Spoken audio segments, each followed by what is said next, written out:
A healthier, happier life begins here. Welcome to Mercy Moments, a podcast by Mercy Health in association with True Chat. Did you know that roughly 50% of all animal protein consumed throughout the world comes from seafood? And that by 2030, that number will likely increase to 62%. As a result, the need for sustainable sourcing and farming of seafood is on the rise. Thanks for tuning in today. I'm the host of Mercy Moments, T. Allen Ceyler, coming to you once again from Champaign County here at True Chat Studios in Urbana, Ohio. He has a bachelor's degree in biology from The Ohio State University, a master's degree in marine sciences from Louisiana State University, and a PhD in nutritional sciences from the University of Wisconsin-Madison. He was also the first president of the Ohio Aquaculture Association and the owner of Freshwater Farms. Please welcome to the program, Dr. Dave Smith. Dr. Dave, welcome. Yeah, thank you for having me today. So can you tell us a little bit more about your experience in education? Well, there's always the formal part and the part where learning really takes place. All right. While it was 15 years getting through college and doing kind of what I wanted to do, I knew I wanted to be a scientist.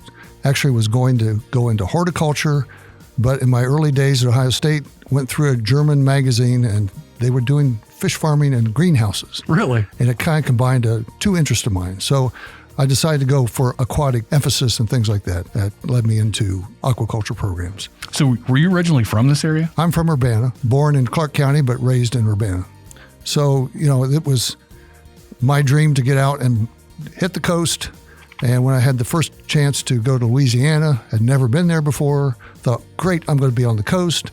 And I was 3 hours away from the coast in Baton Rouge. But anyhow, I spent a lot of time in the field down there and really became appreciative of the vast marine resources of the Gulf of Mexico and how we impact that.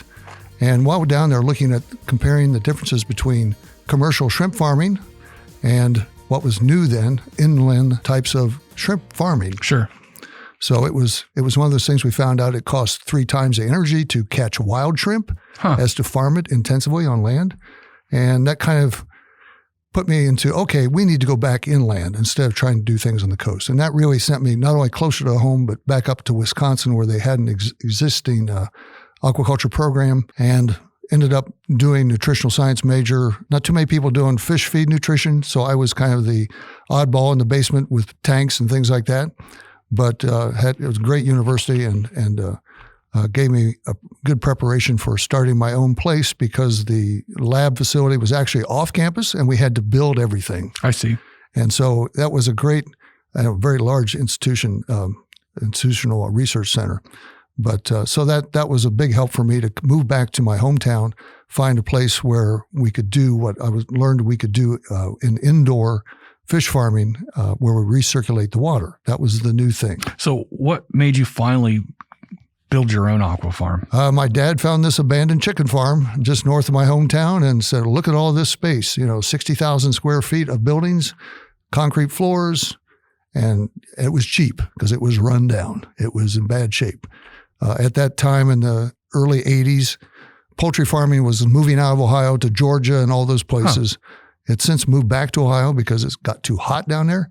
But at that time, these buildings were virtually of no value to the conventional agriculture. So what do you like most about running a successful aqua farm? Well, after 38 years, I think I can say that.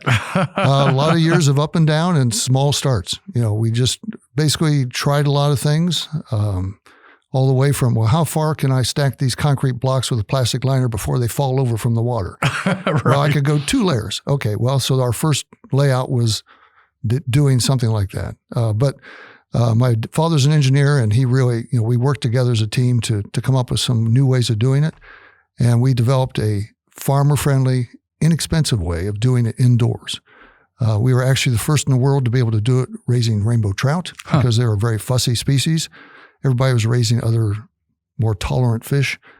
But that's where we started. And we're now the longest running commercial indoor fish farm in the country. So what's been one of your biggest challenges? Doing it economically. And that's what we really did. When I was at the university, the approaches they were doing, it was costing $2.75 a pound to raise yellow perch.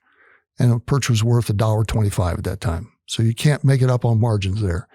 But we got it down to the cost margin of operation was profitable. So that's where we started. You touched on this earlier. So what is the difference between like freshwater farming and marine farming? The salt.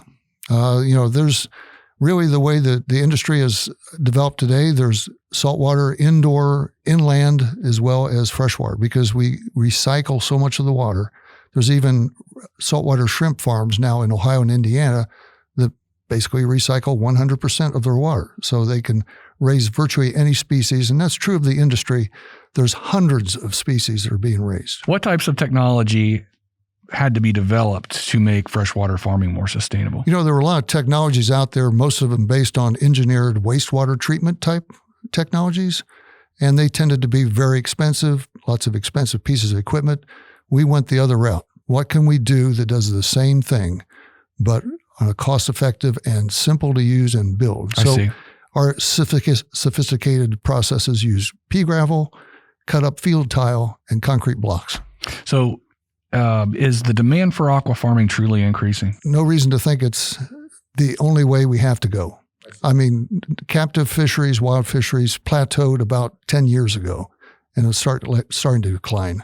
I mean, the catch per unit effort, which is how you measure things, just keeps going up and up and up. They have to work. Those poor guys that do commercial salmon vessels and things, they fill their ship with hundreds of thousands of dollars worth of diesel fuel. Right. And then they may or may not get something. It's a tough life, and it's a very energy intensive industry. But, we've always depended on that in the past, but we can't keep doing that. Right. So that's where we come in, that we can do things more energy efficiently and under control conditions. So we know we have clean water, we have clean feed, and we end up with clean fish. So are there types of aqua farming that are easier than others? Oh, absolutely. Like I say, some fish are more tolerant. So a lot of people have chosen to raise tilapia, but unfortunately it's a tropical fish. So that takes some energy use there. And it's hard for us to compete with tropical countries when it comes to raising that type of fish. So we've looked to more native species, rainbow trout, yellow perch, bluegill, things like that are people know. So we're not introducing a new species, and the market values are incredibly good. So what types of fish or other seafood are the most popular? Right now, the most popular seafood in the world is shrimp. It used to be tuna, but now it's shrimp. So there's freshwater shrimp farms, there's saltwater fish farms, and the production of shrimp in worldwide terms is now, the majority of it is farmed. And it's farmed usually in good ways. There's a few exceptions to that. China still has some problems. They're still educating their farmers, and to the point where they hired 40,000 extension agents a few years back. It's incredible. We have 2.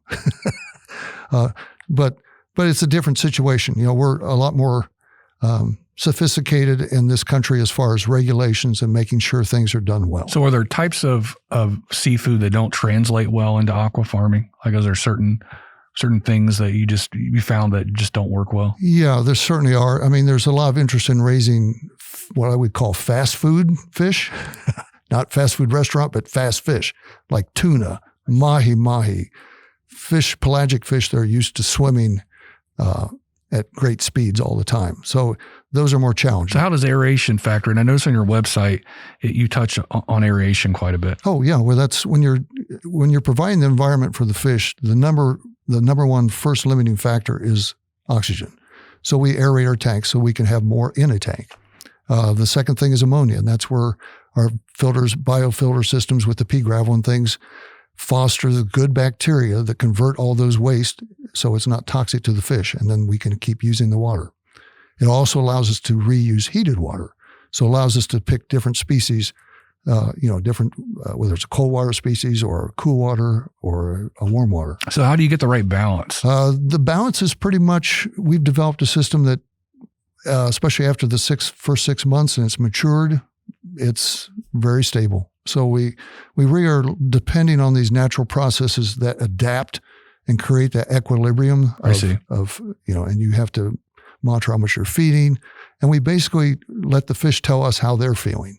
If they're feeding really great, then we know everything's fine. If they're starting to slow down, then we go, okay, let's check the ammonia, let's check the oxygen levels, things like that. But normally we don't have to. It's like I said, we try to keep it simple. So what are the different processes of a successful aquafarm? I know like hatchery is one example. Like what are the different steps that it takes to get to the end product? Well, that's a really good question because, you have to have your source of fry, you have to have a place to raise, you have to have a grow out, you have to have processing and marketing and all that. At Freshwater Farms, we've been vertically integrated since the beginning. We do buy our eggs often from other specialized hatcheries and then hatch them and raise them all the way up and process them. We've been a certified seafood processor since 1993 when it first started. So how does feed play into this process? Well, as you might guess from my background, fish feed is really my specialty. And we've seen a lot of changes over the years where pretty much in the 70s, when it was really starting to get commercial scale, people were using a lot of fish meal. I see. Because there was what was called trash fish, menhaden meal, sardines, things like that were a heavy component. We've gone from where that might have been 50 to 70% of the diet to where it's maybe 5%, because now we're using soybeans and corn products and whatever, most of which can be grown in the Midwest. We now have become sophisticated enough in the industry that we can blend, like all the other livestock, we can blend on a least cost formulation, those types of different ingredients as they're available. Here in Urbana in the early 2000s, we actually were part of the first commercial fish meal free diet for salmon and trout. It was called Freedom Feeds. And we, with partners that I joined with, we developed that feed. It was a little hard sell because it was, just not quite up to the fish meal standard at that time. And we did find we even tried doing organic, but the organic board said it's not natural, so they wouldn't certify as organic, even though we could use organic grains and whatnot. So that was frustrating. And eventually, after about 6 years, we closed the plant. The next year, fish meal prices tripled, and everybody else is now doing what we did here in Urbana in the early 2000s. So that changes the taste of the fish, right? Not when you're using the good fish oil. I see. That is the last piece of the puzzle. And of course, the fish oil has the omega-3s.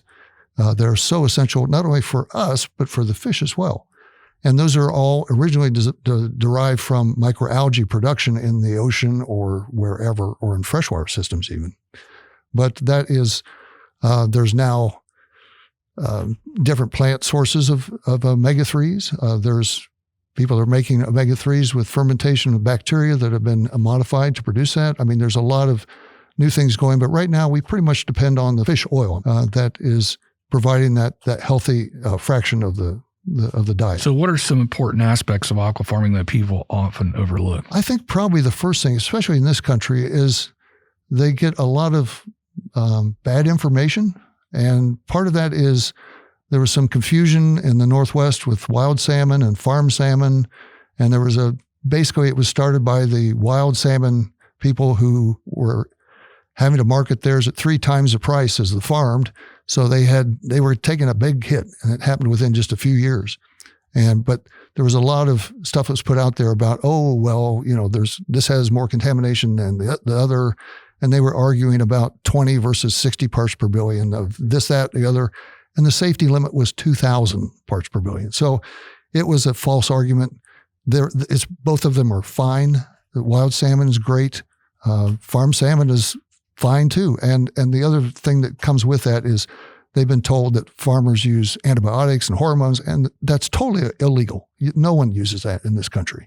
So it's that, again, you fight some of those things, but again, we always come back to explain to people, look, we have clean water, clean feed, and clean fish. And that's truly for aquaculture in this country. So in addition to demand and sustainability, why would someone start an aqua farm, do you believe? Well, I've helped start a dozen other fish farms in this area and the surrounding states. And a lot of the best people I enjoy working with are people that are already farmers. already know how to take care of animals. Some of them were hog farmers, some were chicken farmers, some were grain farmers. Interesting. But they always came to me and said, after I raised my product, no one ever came to me to buy my soybeans. And we found that, as we tried to create a network, we said, we'll buy all the fish you produce because we have the markets. And with no exception, as soon as they produced fish, wherever they were, Indiana, wherever, the local people jumped on them and they had, all the customers they needed. So that is one truly different thing about fish farming than virtually any other kind, because it's such a in-demand product. Well, that pretty much does it for the first segment. In the second segment, I'd like to talk a little bit more about Freshwater Farms, how it fits into the aqua farming culture, and some of its other offerings and events. We'd like to take this time to remind our listeners that all of True Chat's podcasts help pursue a common goal: to educate people by providing honest, open, and respectful conversations and information.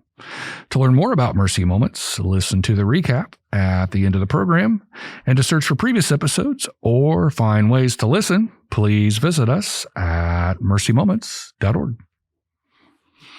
Welcome back. So our topic today has been about aqua farming and Freshwater Farms, and our speaker has been Dr. Dave Smith. Dr. Dave, welcome back.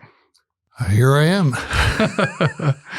So now, when you first bought the property, it was a bankrupt chicken farm, correct? Now, I got to tell you that was in 1983. Wow. And when we went to the bank to get a loan to buy this farm that nobody had interest in, the bank president actually went with me and walked through these dusty, manure-filled barns and said, I think there's some potential here. So I give great credit to Vince Bailey, the president of Champaign National Bank back in the day, that they believed in what we saw, what our vision was. And I think that's true for small towns and rural communities, that we've found a lot of great benefits from being here and having the support of the local community. Right, because it does take a leap of faith there when you consider that you're telling them that you're going to take a bankrupt chicken farm and grow fish. So, well, I can tell you, my father-in-law, who was a retired, he was still an extension at that time, thought, you're never going to make a business raising fish. So what exactly did it take to turn it into an successful aqua farm? One step at a time. Start small. We tried a lot of things, shoot for about 10% of things that we try work. If they don't work, we still have learned something and we try something else. And that's kind of a great approach for anyone. But we really have expanded as we could, and a lot of family-free labor helping us get started. I mean, it would never have happened without that. My mother was in charge of the hatchery, her babies, for a long time. Really? And so that was a big part of what happened. So for those that don't exactly know, where are you guys located? Oh, we're just 1 mile north of Urbana, right on U.S. Highway 68. So it's, I like to say it was all great advanced planning, but we actually had a great location. Right. Lots of exposure and sitting on top of one of the biggest aquifers in the world. Huh. I mean, here in Champaign County, we have just copious groundwater, and it's good groundwater. So besides the aqua farm, what other things do you guys offer out there? Well, that's as we developed and we started raising fish, and we actually, in one barn, we had our store in the fish barn. And so we greeted people there, put up deli cases, and, you couldn't have your own store in your hog barn, but you could in a fish barn because there's no smell. I mean, it's a very clean type of a thing. But we started to see that people were interested in what we were doing and wanted to see more. And my mother would give every visitor at one point a 45-minute tour because we were anxious to show. We were proud of what we'd done. But that kind of grown over the years to we appreciate the educational part of what we're doing and what we can show people, and to have just fun, for hands-on activities for the kids to feed the trout. And that developed into some other things. We now have the world's first sturgeon petting zoo. Our sturgeon now are 29 years old and 6 feet long. Yeah, those are amazing. And so that's been great fun. And we have touch tanks with salamanders and turtles and toads and crawfish and all kinds of things that are extremely popular. I think the toads are probably the number one thing that kids come in, they're taking pictures of each other. And it's one of those things that kids miss now that in my day, we played in the creek, right, during the day and spent a lot of time outside. So we're kind of trying to provide some of those experiences at Freshwater Farms, that there's things to do outside, there's things to see. And we've really enjoyed that. And we touched on this earlier. Now, you guys sell aeration systems also, correct? We do. We ended up selling we sell all the types of equipment and supplies and things for garden ponds to big fishing ponds to corporate ponds, that type of thing. So how far involved do you actually get with helping set people up in the aqua farming business? Not as much as I used to. I used to spend a lot of time doing that. We're not so much now. We are an open book that they can come and see and look at what we're doing. We're working with several other universities that are now getting into it. Bowling Green State University and Central State University are just now getting in. Ohio State's been into it for a while, and I was part of that early process of setting things up. But that was, a long time ago. We were the first ones on the block for a lot of things. But anyhow, so that's happening, but not in a direct way. I used to do a lot of consulting, but I do not have time for that anymore. I'm more interested in developing our educational experiences at the farm, and we've expanded now into demonstrating eco-farming that goes along with our water reuse, our nutrient capture. We have produce fields where we use our fish water to irrigate melons and peppers and tomatoes and things like that. But I must admit that our first crop from Freshwater Farms in 1986 were watermelons and muskmelons. Really? It only took us 3 months to raise those, and it takes a year and a half for the fish. So we, with some other people locally in 1988, started the farmers market, Champaign County's farmers market, and started selling melons and our fish. That reminds me. So you guys hold events out there throughout the year also, correct? 21 years ago, we started the Ohio Fish and Shrimp Festival in Urbana as a kind of a downtown revitalization effort. It kind of outgrew that space, and now it's held at the farm, at Freshwater Farms every year. This is our 20th edition. 2020 was a no-go, but we came back in a small way last year, and this year we expect to be back. The Ohio Fish and Shrimp Festival normally has 5,000 or 10,000 people over 3 days. So that's coming up. So how did all that get started with the Shrimp and Fish Festival? Well, that was, like I said, it was, we were actually working with Main Street Urbana to come up with the first time that we raised freshwater shrimp. We said, oops, this is different. This is a hook. Let's see if we can't run with that as something to make a unique festival. And that's really the thing that triggered it. That was also part of that Freedom Feed experiment, because we had feed that left over, it wasn't a right batch. We could feed it to the shrimp. I see. They're not fussy. They are great scavengers. And so we raised some beautiful freshwater shrimp. Now there's other people that raise that in Ohio and Kentucky and bring that fresh to the festival. That's part of the lure, but we've kind of developed, I have a great interest in music. My son was a music major as well at Ohio State, and we have a permanent stage and facilities for many vendors and whatnot that we've developed over the years. So it ends up being just a fun festival. And you touched on earlier some of the tours that you give? Yeah, we're open for self-guided tours 6 days a week, 10 to 6. Our fish barn is actually under remodeling right now, so that part of it inside is closed for maybe another week, but that will be reopened, and that's year round. Yeah, that's a good point. So tell us a little bit more about the retail side of it as far as the store. When you've been doing things for 38 years, there's a lot of phases you go through, and one of the big things we did for 16 years was wholesaling to area restaurants and markets in Dayton and Columbus. We had 40 different accounts that we serviced twice a week, every week of the year. At that point, we had to start buying live trout from other farms around the Midwest. We were the processor. They got fresh that day. And then we opened our retail store, and it took every fish that we could get our hands on to supply the need of that retail. So we had to stop the wholesale. Got to admit, I don't miss it, because that was a lot of work. But now we have a retail outlet, and all of the fish now are just what we raise from egg. The prices for all the other trout farms, it's too high. The demand for it is too much. So we can't compete if we're buying somebody else's fish. And you still prepare seafood, right, for the public? Yes, we do a lot of prepared foods. They say, it's been true for some time that most people get their seafood at restaurants because there's so many people that feel intimidated to cook fish and seafood and shrimp and things like that. We do a lot of value added. I didn't mention that my program at University of Wisconsin, my minor was in food science. So we kind of have some ideas of how to do those things. We've been making trout burgers in 5 different flavors for 20 years. Now we have chowders and things like that. Now we make lobster mac and cheese, jambalaya with crawfish, stuffed peppers with shrimp and sausage. I mean, a lot of this, we even upped the game during the pandemic because we had so many takeout meals that people wanted. And so our online store and our offerings of different things have really expanded at Freshwater Farms. So we have not only all that, but we have what we call the Dr. Dave approved seafood, because there's so much confusion about different sources of different types, whether it's shrimp or mahi-mahi or walleye or perch, whatever.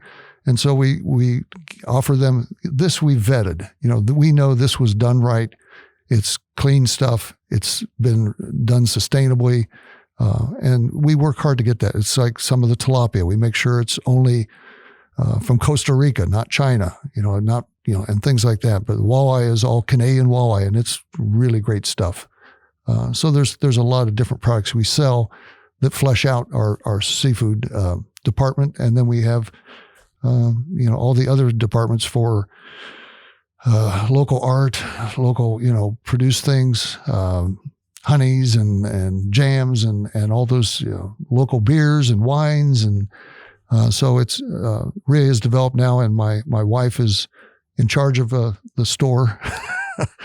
She's a retired nurse from the medical field. Is she really? Yeah, but retired just before the pandemic, thankfully. And so she's hit the ground running. And a third of our business is the fountains that we actually make for ponds. It's our Watersmith brand.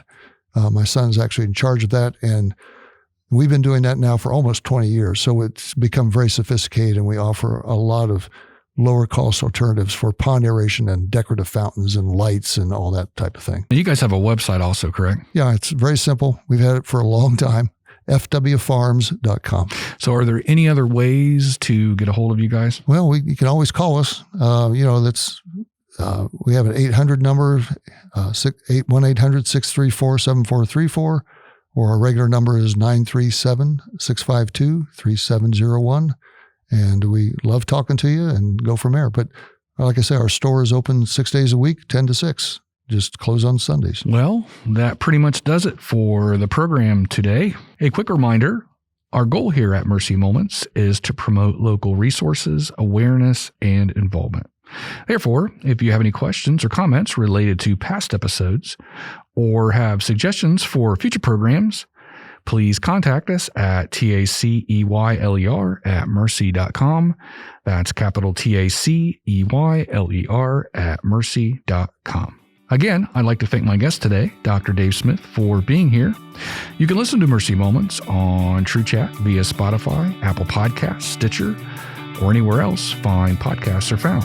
For Mercy Moments, Mercy Health Urbana Hospital, and TrueChat, I'm your host, T. Alan Ceyler.